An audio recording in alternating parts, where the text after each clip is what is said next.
영원히 아버지의 것입니다. 아멘. 예배를 통해 하나님께서 우리에게 주시는 말씀 사도행전 28장 1절에서 10절까지 말씀입니다. 이 살아계신 하나님의 말씀을 김광영 집사님이 낭독할 때 하나님의 음성을 들으시기 바랍니다. 우리가 구조된 후에 한즉 그 섬은 멜리데라더라. 비가 오고 날이 참에 원주민들이 우리에게 특별한 동정을 하여 불을 피워 우리를 다 영접하더라. 바울이 나무 한 묶음을 거두어 불에 넣으니 뜨거움으로 말미암아 독사가 나와 그 손을 물고 있는지라. 원주민들이 이 짐승이 그 손에 매달려 있음을 보고 서로 말하되 진실로 이 사람은 살인한 자로다. 바다에서는 구조를 받았으나 공의가 그를 살지 못하게 함이로다 하더니 바울이 그 짐승을 불에 떨어버리매 조금도 상함이 없더라. 그들은 그가 붙든지 혹은 갑자기 쓰러져 죽을 줄로 기다렸다가 오래 기다려도 그에게 아무 이상이 없음을 보고 돌이켜 생각하여 말하되 그를 신이라 하더라. 이 섬에서 가장 높은 사람 보블리오라 하는 이가 그 근처에 토지가 있는지라. 그가 우리를 영접하여 사흘이나 친절히 머물게 하더니 보블리오의 부친이 열병과 이질에 걸려 누워있거늘 바울이 들어가서 기도하고 그에게 안수하여 낫게 하며 이러므로 섬 가운데 다른 병든 사람들이 와서 고침을 받고 후한 예로 우리를 대접하고 떠날 때에 우리 쓸 것을 배에 실었더라. 아멘. 하나님의 말씀입니다. 이 시간 우리 급이 소리 나와서 하나님 앞에 찬양 올리겠습니다.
하나님은 언제나 우리의 손을 놓치지 않는다는 것을 알지만, 그래서 우리가 주의 손을 놓치지 않아야 한다는 것을 알지만, 때로 이 땅에 우리의 삶은 너무 힘들고 지쳐 주의 손을 붙잡을 힘도 없을 순간이 있음을 우린 이 땅에서 경험하며 삽니다.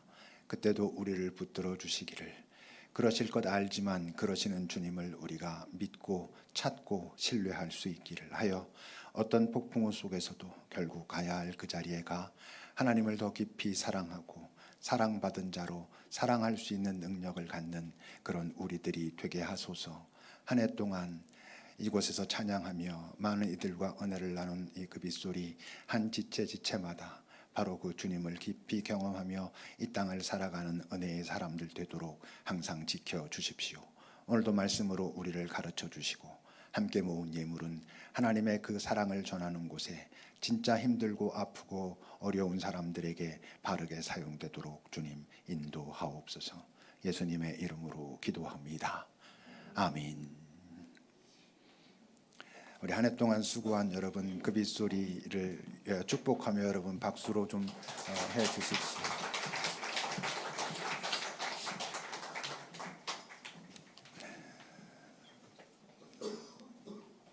그냥 두셔도 됩니다. 괜찮습니다. 바울이 이제 로마로 가게 됐습니다. 폭풍우가 왔고, 그 폭풍우를 지나면서 뭔가 좀 그 상황이 달라졌습니다. 어떻게? 그동안은 백부장이 그리고 선장이 선주가 그 배를 이끌고 있었는데, 그 폭풍우를 지나면서 이제는 더 이상 백부장도 선주도 선장도 마음대로 하지 못하고 이제 죄수인 바울이 그 배를 이끌고 있습니다. 27장을 앞에 걸 먼저 보시면, 이제 그 폭풍이 계속 오가며 그런 과정에서 어느 날 또 날이 새어갈 때 바울이 사람들에게 음식을 먹으라고 권하면서, 너희가 구조되기를 기다리면서 도저히 그런 소망도 없으니 먹지도 못하고 줄인 지가 이미 2주가 지났는데 이젠 먹어라 라고 말하며, 너희의 구원을 위하여 그러는 거다. 너희 중 아무도 머리카락 하나도 잃을 자가 없다 라고 말하면서 떡을 떼어 일부러 의도적으로 모든 사람들 앞에서 하나님께 축사합니다. 무엇을 의미합니까? 지금 이 자리에 하나님이 함께하고 계시고 하나님께서 우리들을 구원하실 것이다 라는 것을 보이기 위하여, 그는 당연히 그것을 알고 믿고 있지만, 그래서 먹기를 시작했을 때 사람들은 다 안심하고 받아 먹습니다. 276명이나 그 배에 있었다라고 말을 하죠. 그 폭풍우를 지나면서 이제 바울을 신뢰하게 된 거죠. 더 정확하게 말하면 바울의 하나님을, 바울이 그렇게 말하고 있는 그 하나님을 신뢰하기 시작해서, 아직 폭풍우가 끝나지 않았지만 그들은 바울의 이야기를 듣고 안심하고, 그래 이젠 먹어도 될 거야 라고 먹었다고 하는 겁니다. 하나님의 사람, 이 땅을 살아가는 하나님의 사람의 정체성은 뭐 다양한 모습으로 나타날 수 있죠.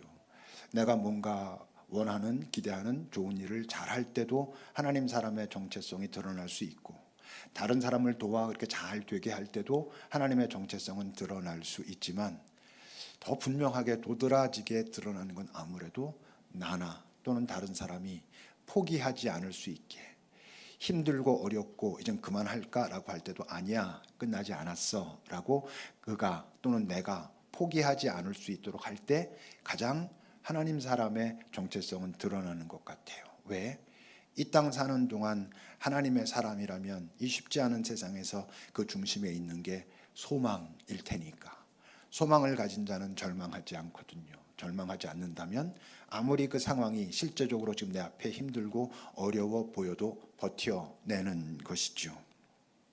그리고 이제 27장 44절입니다. 그 남은 사람들은, 저 남은 사람들이란 일부 사람들은 헤엄을 칠 줄 아는 사람들은 먼저 뛰어들어서, 이제 저 섬이 육지가 바로 가까이 있었거든요. 뛰어들어서 건너가고, 잘 안 되는 사람들은 널조각 또는 배 물건에 의지해서 나가게 했을 때 그 276명 모두가 상륙해서 구조됐다라고 말하고 있습니다. 마침내 사람들은 다 구조됐다. 성경에서 마침내라고 하는 단어가 나오면 이제 된 겁니다. 마침내는 그야말로 하나님의 단어입니다.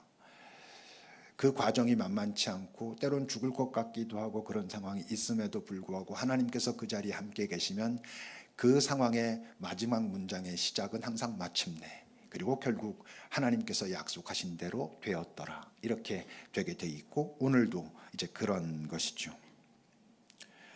물론 내 선택도 필요하죠. 그 상황이 힘들 때 그 손을 놓치지 않고 끝까지 하나님께 붙어있는 자들만 마침내로 시작되는 그 마지막 문장을 경험할 수 있습니다. 그래서 1절입니다. 우리가 구조된 후에 보니까 그 섬 멜리데였다. 저 멜리데는 지금의 몰타 섬입니다. 이탈리아 바로 밑에 있는 지중해의 섬, 그 몰타 섬에 다 거기에 도달할 수 있었다라고 말합니다. 그런데 크게 생각해 보면 그 항해길에서 광풍이 일어나고 그 광풍이 일어났을 때 아무도 어떻게 해야 할지 알지 못하고 헤매고 그럴 때 그때 하나님의 사람 바울이 나타났고 그가 그 모든 것들을 인도하면서 하나님을 말했고 그랬을 때 결국 마침내 그들 모두가 구조됐고, 그렇다면 이 사건도 거기는 모든 사람들에게 또 하나의 다메섹 사건 같은 것이거든요. 하나님의 살아계심이, 하나님이 지금 그곳에 함께하고 계심이 드러나는 다메섹 사건인 거죠. 근데 어때요? 그들 모두가 그 섬에는 도달했는데 그들 대부분은 하나님께는 도달하지 못합니다. 분명히 그것은 하나의 다메섹 사건임에도 불구하고 그들 모두는 구원받았으나 하나님께까지 도달하지는 못하는 거죠. 왜? 여러분, 바울에게 있어서 그 다메섹이라고 하는 사건이 그에게 그야말로 다메섹 사건이 된 건, 다시 말하면 바로 그 하나님을 만나고 구원자 예수를 만나고 그걸 알아볼 수 있었던 건, 하나님께서 그렇게 나타나신 것도 있지만 무엇보다 바울 안에 있었던 그런 내적인 갈망, 다른 말로 하면 영적인 갈망, 다른 말로 하면 하나님께 대한 갈망, 자기 자신 존재에 대한 삶의 의미, 자기 존재란 무엇인가에 대한 그런 치열함, 그리고 이 세상에 대한 그 하나님의 마음을 살아내고 싶은, 하나님의 마음대로 이 세상에 돼야 된다고 하는 그의 간절함, 그게 진심이었기 때문에 그 하나님을 볼 수 있었던 거거든요. 물론 진심이었지만 그는 하나님을 왜곡되게 알고 있었고 자신도 잘못 이해하고 있었고 이 세상도 하나님의 마음처럼 알고 있지 못했지만 근데 진심이었단 말이에요. 진짜 하나님을 알고 싶었고, 여러분 진심이면, 그의 갈망이 진심이면 여러분 진짜를 만났을 때 알아봅니다. 진짜를 만나면 그 마음에 진심인 사람, 아 이게 진짜였네 라고 알아볼 수 있게 된다는 거죠. 바울이 분명히 그 진심을 가지고 잘못된 하나님, 자기 자신, 세상을 보면서 자기가 할 수 있는 최선을 다했지만 그 다메섹의 체험은 결국 뭘 말해요? 바울의 저 마음 깊숙한 곳에는 근데 뭔가 하여튼 흔쾌하지 않은 뭔가, 그래 맞아, 시원하지 않은 뭔가가 있었고, 다메섹을 가며 그 예수의 음성을 들었을 때, 그리고 3일 동안 그 눈도 뜨지 못한 상태로 자기를 들여다봤을 때 이게 맞구나, 이게 진짜구나 라는 걸 알아봤다는 거지요. 예수님이 말씀하신 8복 중에 네 번째 복이 뭐였어요? 의에 줄이고 목마른 자. 아직은 의가 무엇인지 잘 모르지만 정말 의를 갈망하고 목마른 자는 결국 그것으로 인하여 배부를 것이다, 알아볼 것이다, 만나게 될 것이다, 채우게 될 것이다, 진짜 평화가 무엇인지 알게 될 것이다 라고 말씀하신 것처럼 바울은 그런 갈망이 있었고 그런 갈망이 있었기에 다메섹 사건이 매우 중요하지만 거기엔 그의 갈망과 함께 하나님께로 나아갈 수 있었는데, 오늘 여기 있는 대부분의 사람들은 어때요? 그런 영적 갈망은 사실 별로 없거든요. 이들은 외적인 갈망, 육의 갈망이 훨씬 컸던 사람들이고요. 대부분 그것뿐이었던 사람들이죠. 육의 갈망이란 내 몸의 갈망, 그리고 내 감정, 내 생각, 내 판단이 옳다고 믿고 살고 싶은 그런 갈망이 컸던 사람들이기에, 그러니 어떻겠어요? 이들이 섬에 도착하는 순간 이젠 내 몸이 내 생각에 볼 때에도 안전하구나, 우리가 요즘 하는 말로 하면 푸시케가 안전하구나, 내 목숨이 계속 붙어 있구나 라고 하는 순간 그들은 안도하고, 그리고 그것으로 충분하기에 더 이상, 사실 자기네들이 죽을 것 같을 땐 저 바울의 하나님에 조금 관심이 있었는데 섬에 도달하고 나니 이제 내가 안전해졌구나라는 것을 알고 그것으로 충분히 만족하고 나니 더 이상 하나님이 필요 없어졌고, 그러니 분명히 또 하나의 다메섹 사건임에도 불구하고 그들 대부분은 하나님께 도달하지 못하고 있는 것이지요. 이제 그런데 그렇게 큰 고난이 왔으면 그 다음엔 좀 편안했으면 좋겠는데 이 세상이 그렇지 않거든요. 2절부터 보십시오. 이제 태풍이 온 거니까 비는 여전히 오고 날도 찹니다. 그러니 그 섬의 주민들이 자신들에게 특별한 동정을 해서 불을 피워서 다 영접을 했습니다. 바울이 그중에 나무 한 묶음을 걷어서 불에 넣을 때 그 나무 어딘가에 있었던 독사가 나와서 바울의 손을 물고 있는 거예요. 또 다른 어려움이 온 것이지요.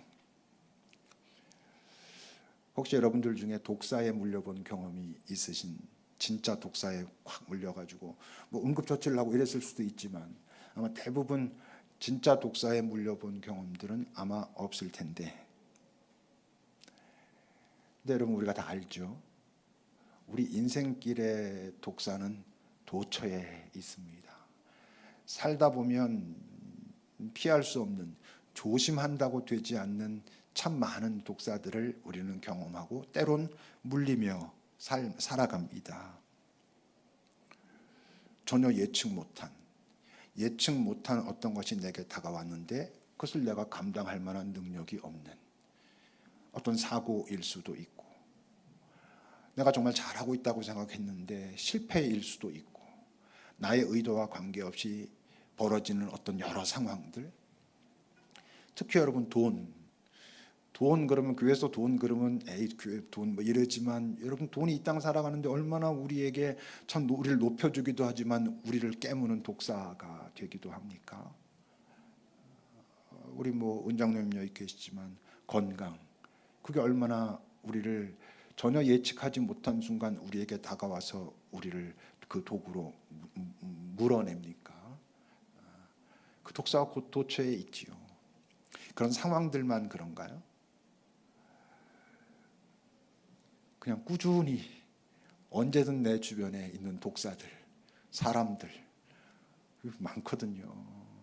그걸 내가 바르게 지금 정말 독사라고 보고 있는지 아닌지 떠나서 하여튼 우리 이 땅을 살아가며 아마 제일 많이 경험하는 독사가 사람들일 거고, 그 중에서도 참 슬픈 건 그 사람들 중에 특히 가족이 독사인 경우도 많거든요.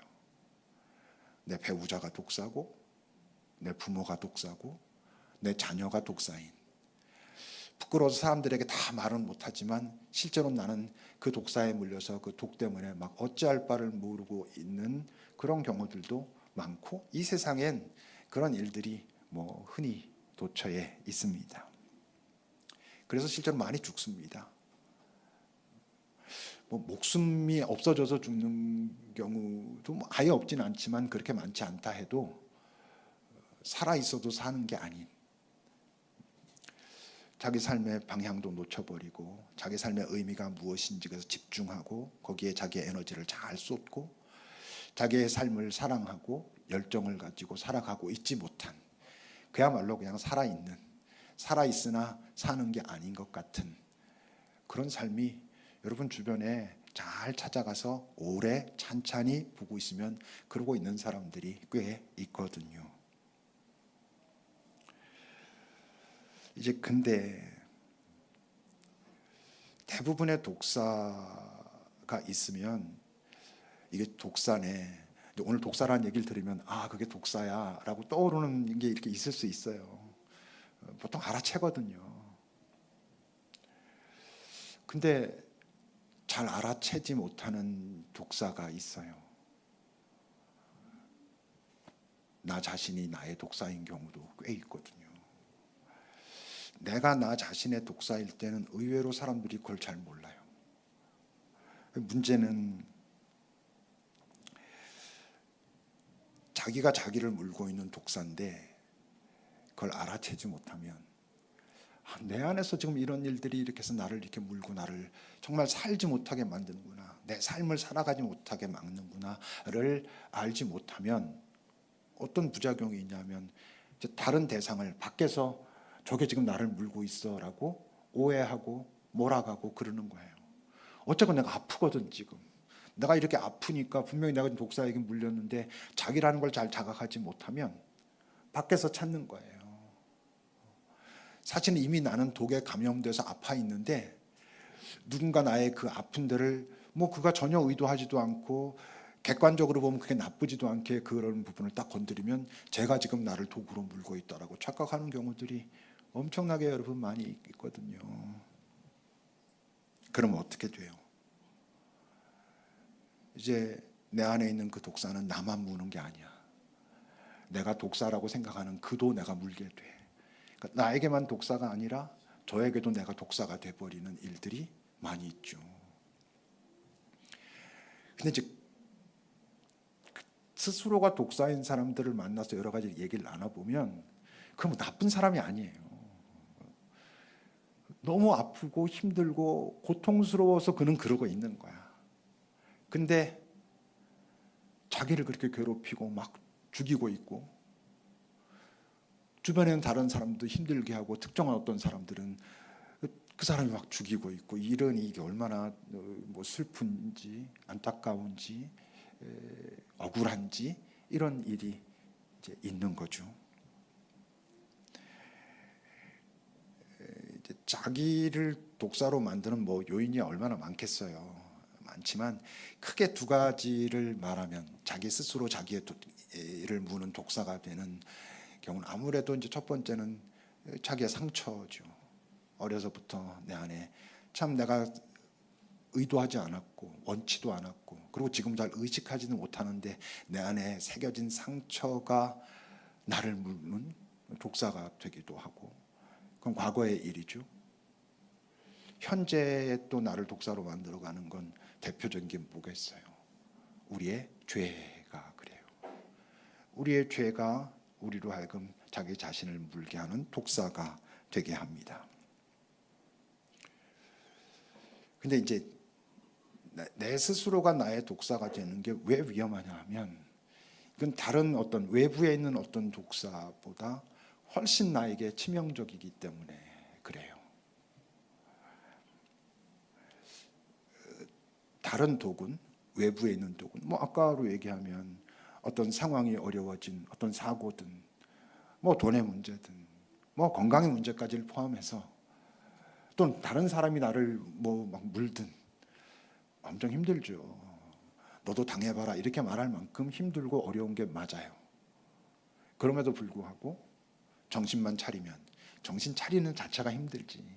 그 순간이 되면 뭐 다 그야말로 정신이 없어진 상태니까 여기서 정신을 차린다는 얘긴 바로 그 하나님을 기억할 수 있다면 그리고 그 하나님을 붙들 수 있다면 쉽지 않지만 그러면 살거든요. 최종적으로 말하면 죽어도 살거든요. 이 땅에 내 푸시케가 없어져도 나는 나의 조회를 생명을 주님과 함께 영원한 그것을 지켜낼 수 있거든요. 근데 내가 독사, 내가 내 자신의 독사가 되면 내 독의 문제는 나만 망가뜨리는 게 아니라 하나님도 망가뜨리는 거예요. 하나님에 대한 기억을 망가뜨리고 내가 지금까지 맺어왔던 하나님의 관계를 다 망가뜨려서 엉망으로 만들어 버리기 때문에 하나님을 생각하는 그것이 하나님께 도움을 청하고 그에 가서 피하고 하는 대상으로 기억하게 되는 게 아니라 원망하고 저주하는 대상으로 그 하나님을 기억하게 되기 때문에 왜곡된 기억이죠.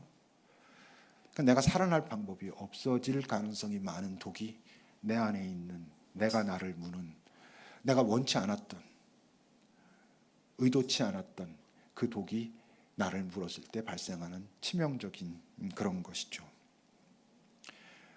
그래서 밖에 있는 독은요 죽일 수가 없어요. 우리가 사람이 나를 죽이려고 나를 무는데 어떻게 죽여요? 그 다른 사람을 내가 그건 쉬운 일이 아니에요. 아까 말했던 그 여러 상황들 그걸 내가 그런 것이 독사로 나를 물고 있다는데 그걸 내가 원치 않는다고 죽일 수 있나? 내가 원하지 않아도 생각하지 못했던 때에 나를 물러 덤벼드는데 그런 상황들, 뭐 건강들, 돈의 문제, 어떤 사건의 문제, 사고의 문제, 그건 내가 죽일 수가 없어. 근데 여러분, 내 안에 있는 독은 죽여야 되거든요. 적어도 꽤 묽게 만들어야 사실 우리 안에 다 자기를 무는 독사가 있어요.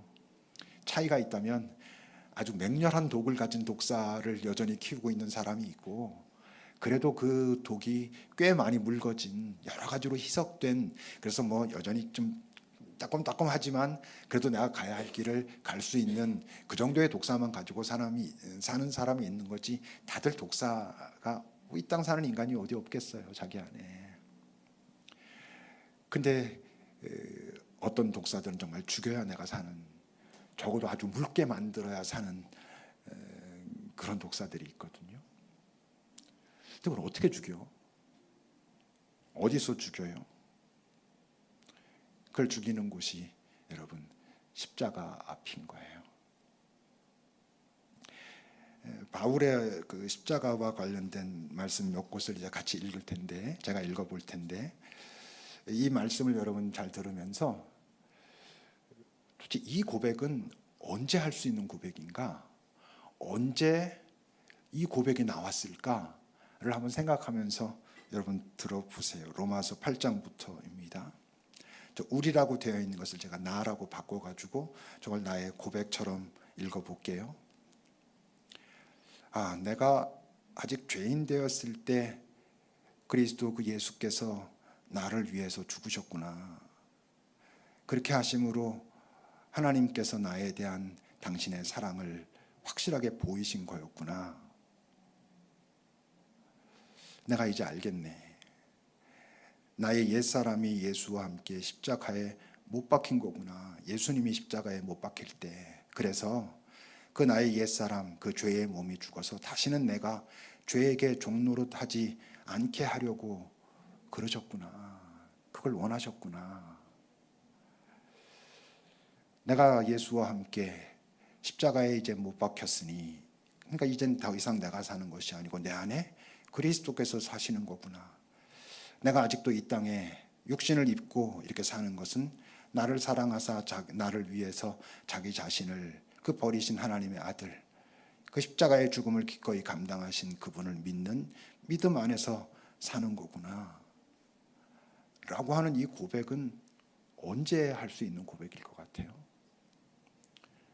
예수님 십자가에 달려지는 그 현장에서 그 고백을 할 수 있었을 거, 할 수 없었잖아요. 예수님이 당신이 십자가에 죽을 것이다라는 말만 꺼냈을 때도 제자들이 난리를 쳤고, 심지어 베드로 같은 경우는 멱살을 흔들면서 무슨 소리 하냐고 이랬었고, 막상 십자가에 달려 죽을 땐 다 도망갔잖아요. 그러면 예수님이 부활하셨을 때, 여러분 예수님 부활하셨을 때 제자들이 얼마나 당황했는데요. 이게 도대체 무슨 일이지? 라고 헷갈려 했잖아요. 그리고 조금 정신 차린다면 어떻게 됐어요? 이젠 그러면 정말 우리가 원하는 대로 이스라엘 나라 회복해 주실 때가 된 겁니까? 그랬잖아요. 그때도 모른 거예요. 그럼 언제? 오순절 성령 강림을, 성령의 임재를 체험하고 성령의 선물로 생명을 가지고 그 생명이 내 안을 확 비추는 경험을 했을 때, 눈이 뜨게 됐을 때, 그때 이런 것들이 이거였구나라고 그때 알게 된 거죠. 여러분, 그 생명을 경험한 자가 다시 예수의 십자가 앞으로 가서 그 십자가에 달린 예수를 바라보면서 하는 고백들이잖아요, 저게. 그가 십자가에 이분이 이렇게 달리신 것은 나에게 이 생명을 주시기 위하여 그 여정을 겪으셨고, 그렇다면 예수님이 이곳에서 이 십자가에 달려 돌아가실 때 나의 옛사람도 죽은 거구나. 그렇게 말씀하시는구나. 그렇게 말씀하고 계셨구나를 나중에 아는 거죠. 그 생명을 경험하고 나서야 비로소 아는 거죠. 그래서 진짜 회개는 하나님의 생명을 경험하고 그의 사랑을 점점 알아가면서 진짜 회개가 시작되는 거예요. 마치 아이들이 엄마한테 혼날 때 자기 잘못한 거 엄마가 혼내니까 무서워서 잘못했습니다, 용서해 주세요 라는 거가 진짜가 아니라, 그 엄마가 나를 안아주면서 너 진짜 그러면 안 되는 거야. 너 어떤 건지 알지? 엄마 마음 뭔지 알아? 그럴 때 그 엄마 품에서 울면서 엄마 내가 잘못했어 할 때 진짜 자기 잘못을 인정하는 것처럼 예수의 그 사랑을 깊이 경험하고 난 후에 다시 십자가 앞에 왔을 때 이 십자가의 의미가 뭔지 비로소 알게 되는 거고 진짜 회개가 시작되고 그런데도 여전히 이루고 있는 나를 또 있는 그대로 인정하고 그뿐만 아니라 내 안에 있는 독사 내가 여전히 나 자신과 화해하고 있지 못한 이 나를 예수의 십자가 앞에서 주님 내 안에 있는 이런 나를 나의 겉사람을 나의 속사람을 화해시켜 주소서 당신의 사랑으로 라고 말할 수 있게 되는 거고 그러니 그 생명을 경험하고 예수 사랑을 알고 나서 십자가에 선 사람은 그 자리가 끝이 아닌 거예요. 아 이제 구원을 이루어졌다 구원을 얻었네 할렐루야 뭐 나 자유 얻었네가 아니고 그 자리에서 이제 예수님의 말씀이 떠오르는 거죠. 뭐 이제 너희가 자기 십자가를 지고 나를 따라야 그게 진짜 내 사람이란 증거야 라고 하시니 그 십자가 앞에 가서 비로소 이제 내가 이 땅에 사는 동안 감당해야 될 나의 십자가는 뭔가를 고민하고 그 삶을 새롭게 시작하는 거니까 출발이 그 예수의 십자가 앞으로 돌아갔을 때 다시 시작되는 것이죠. 이제 그들은 자기가 죽지 않을 거란 걸 알아요. 어떤 독사가 자기를 물어도 내 목숨은 없어져도 영원히 나와 함께 하시는 그 사랑을 보이신 하나님의 사랑 안에 그 생명 가운데 내가 있을 거라는 걸 알며 이 땅에서 그래서 주님과 함께 깊이 당당하게 그 당당함은 주님 앞에서 겸손하게 살 수 있는 거지요. 이제 그러니 아까 이제 바울이 그 나무 넣었을 때 독사가 물고 있었단 말이에요. 근데 그래서 4절은 이렇게 말해요. 원주민들이 이제 짐승이 그 독사가 그 손에 매달려 있음을 보고 이제 말하는 거예요. 이 사람이 살인한 자고 죄인인 게 맞네. 바다에서는 운 좋게 어떻게 구조를 받았지만 결국 공의가 그를 살지 못하게 하는구나 라고 말해. 그들이 볼 땐 뭐가 당연해? 죽는 게 당연해. 독사에 물렸으면 죽어야지. 그동안 다들 그 죽었는데 죽는 게 당연하고 죽어야 되고 살 수 없고 살아있어도 산 게 아니고 이래야 맞는데 근데 어떻게 됐다고? 5절입니다. 바울이 그 짐승 불에 떨어뜨렸을 때 조금도 상함이 없었다. 우리말로 하면 안 죽더라. 죽어야 되는데 안 죽더라. 그럼 여러 사람들이 이렇게 놀라는 것에서 그치지 않아요. 놀라는 걸 넘어가지고 궁금해하죠. 어떻게 이런 일이 가능하지? 왜 안 죽지? 얜 뭐지? 무엇이 얘를 독사에 물렸는데도 안 죽게 하지? 라고 궁금해하는 거예요. 그래서 6절은 이렇게 말해요. 그들은 그가 붙든지 아니면 갑자기 쓰러져서 죽는 게 당연하니까 기다렸는데 아무 이상이 없는 걸 보고 얘가 신인가 봐. 어떻게 이러지? 저런 상황을 겪고 나서도 살아간다고? 그것도 그냥 숨만 쉬고 존재하는 게 아니라 자기가 살아야 할 삶을 여전히 고민하고 그 자리에서 치열하기 위해서 애쓰면서 살아간다고? 어떻게 가능하지? 신인가? 이른다는 거예요. 바울이 저때 내가 신이야 이랬을 리가 없잖아요. 사도행전에 보면 저런 장면들 많이 나오죠. 저 때마다 베드로도 그랬고 바울도 그랬고 바나바도 그랬고 너희 왜 내가 신인 것처럼 착각하고 그러냐. 나도 너희랑 똑같은 사람인데 근데 나와 함께 하시는 하나님이 이 일을 이루고 계시는 너희들도 알아야 돼. 진짜 이제 복음을 전하게 되는 거죠. 말씀드린 것처럼 우린 이 땅을 살아가면서 원하는 사람이 어디 있겠어. 원치 않아도 피하고 싶어도 아무리 조심해도 우린 독사에 물리며 삽니다. 더군다나 밖에 있는 독사는 죽일 수도 없어요. 내가 죽일 수 없어. 버텨내야 되는 것이지. 내 안에 있는 독사는 죽이려고 애쓰지만 다 죽지 않고 그래도 끊임없이 애쓰면서 살아야 되는 것이고 근데 그러다가 결국 밖에 있는 것이건 안에 있는 것이건 그 독사가 나를 죽이지 못하면 내가 잘 살아남으면 나는 어떻게 된다고? 더 강해진다고요. 왜 그런 말이 있지요? 나를 죽이지 못하는 것들은 결국 나를 강하게 한다. 그럼 독사에 물렸으나 죽지 않고 살아남은 사람이 강해진다는 건 이제 강한 면역력을 가져가지고 어떤 독사가 와도 어떤 독사가 나를 물어도 난 안 죽어 이렇게, 아니, 진짜 강해지는 건 내가 독사에게 물려도 안 죽는 걸 넘어 내 주변에 독사에 물려서 다 죽어가는, 죽는 게 당연하다고 생각하고 죽어버려야 되겠다라고 생각하는 자들에게 가서 그들을 살려낼 줄도 아는 게 진짜 강한 거죠. 단순히 내가 살아난 것으로 이제 나는 강한 면역력을 가졌어로 기뻐하고 만족하는 게 아니라 내 주변에 그런 사람들을 찾고 그런 사람들을 보고 다가가서 그들을 살려내는. 7절부터 보세요. 섬에서 가장 높은 사람 보블리오가 있었는데 그가 사흘이나 잘 이렇게 했는데 어느 날 갑자기 그 아버지가 열병과 이질에 걸려서 누워 있었어요. 바울이 들어가서 안수했어요. 그래서 나왔더니 또 다른 사람들 다 데리고 와서 고침을 받아요. 대접한다는 거 그를 인정한다는 뜻이죠. 우리가 아마 이 땅을 살면서 저렇게 어떤 병에 걸린 사람을 고치는 분도 있겠지만 저는 사실 그런 능력이 없고 많은 분들이 그럴 능력은 없을 거예요. 아프면 병원에 가서 잘 치료받게 해야죠. 물론 기도하면서. 근데 우리가 고칠 수 있는 그 독도 있어요. 삶의 어떤 자리에서 일어나지 못하고 어찌할 바를 모르고 하나님과의 관계까지도 훼손되고 그런 자의 옆에 가서 살아난 자의 경험을 가지고 살려내는. 예수님이 서로 사랑하라라고 말씀하실 때 그 서로 사랑이 풀어 말하면 네가 나를 통해서 살아난 경험을 가졌다면 이젠 내 주변에 있는 자들에게 가지고 그들을 살려내야 돼. 그리고 살려낼 수 있어 라고 말씀하신 거거든요. 독사에 물려서 죽는 게 아닙니다. 독사에 물려서 죽는 게 아니라 해독을 못해서 죽는 거예요. 독사에 물려서 죽는 거라면 이 땅의 모든 인간은 죽습니다. 인생에서 그 죽는 모습이 어떤 것인지 모르지만 하여튼 죽습니다. 왜? 말한 것처럼 이 땅에서 독사를 피할 수가 없거든요.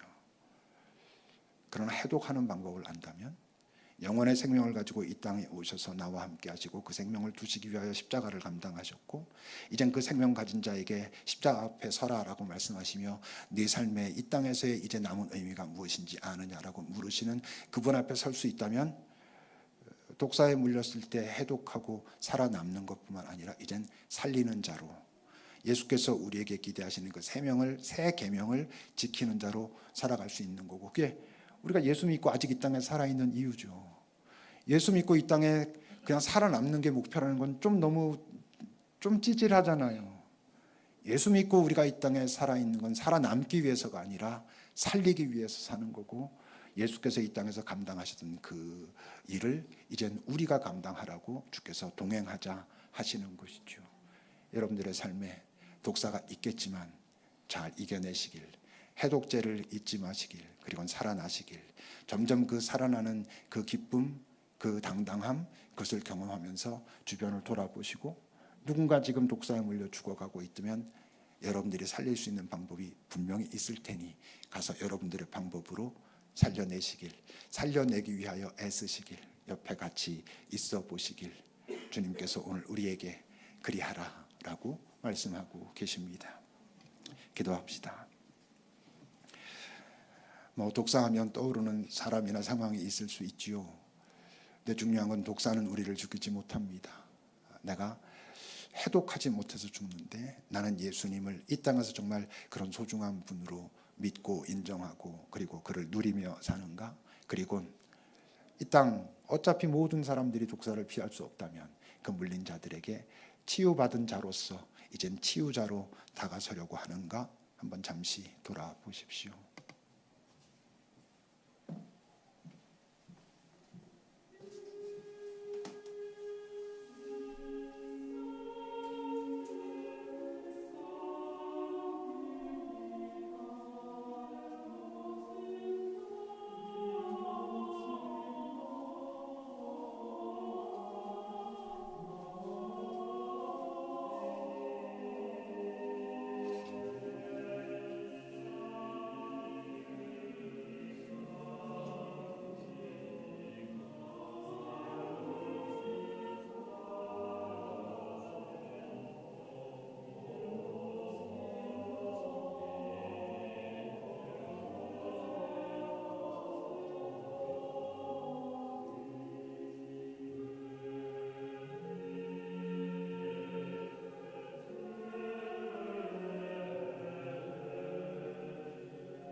하나님, 이 땅 사는 동안 독사를 피할 수 없다는 것을 점점 우리가 알아가면서 이젠 내가 죽지 않기 위해서 내가 더 독한 독사가 되어야지 하는 삶이 얼마나 많은지요.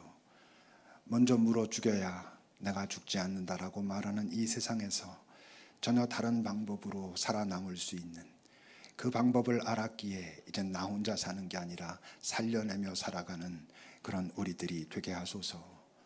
나에게 두신 당신의 생명이 무엇인지 다시 잘 깨달아 알 수 있기를, 그 생명 가진 자로 주의 십자가 앞에 섰을 때 그 십자가가 나에게 하시는 그 말씀이 무엇인지 다시 잘 들을 수 있는 자들이 되기를, 그리고 그 자리에서 새롭게 시작하는 나의 십자가를 지고 걸어가는 그 삶이 무엇인지 살아내며 그리고 경험하며 주와 함께 기뻐하는 우리들 모두가 되게 하옵소서.